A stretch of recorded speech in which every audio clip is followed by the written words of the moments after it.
اللہ الرحمن الرحیم۔ میرے عزیز طلباء اور طالبات، السلام علیکم۔ میں آپ کی اردو کی ٹیچر آپ سے مخاطب ہوں۔ آج ہم کریں گے یونٹ نمبر 1 سبق نمبر 2 نظم نعت رسول صلی اللہ علیہ وآلہ وسلم میں شاعر کا تعارف۔ صوفی غلام مصطفیٰ تبسم امرتسر میں پیدا ہوئے۔ آپ نے اسلامیہ کالج لاہور سے ایم اے فارسی کی سند حاصل کی۔ صوفی تبسم معلم، شاعر اور نقاد تھے۔ آپ نے اردو، پنجابی اور فارسی زبانوں میں شاعری کی ہے۔ آپ نے بچوں کے لیے بہت سی نظمیں لکھی ہیں۔ یہ تو تھا شاعر کا تعارف۔ اب ہم کرتے ہیں اس کا مرکزی خیال۔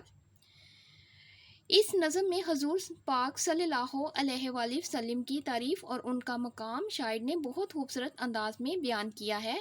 اللہ تعالیٰ نے حضور صلی اللہ علیہ وآلہ وسلم کو دونوں جہانوں کے لیے رحمت بنا کر بھیجا ہے۔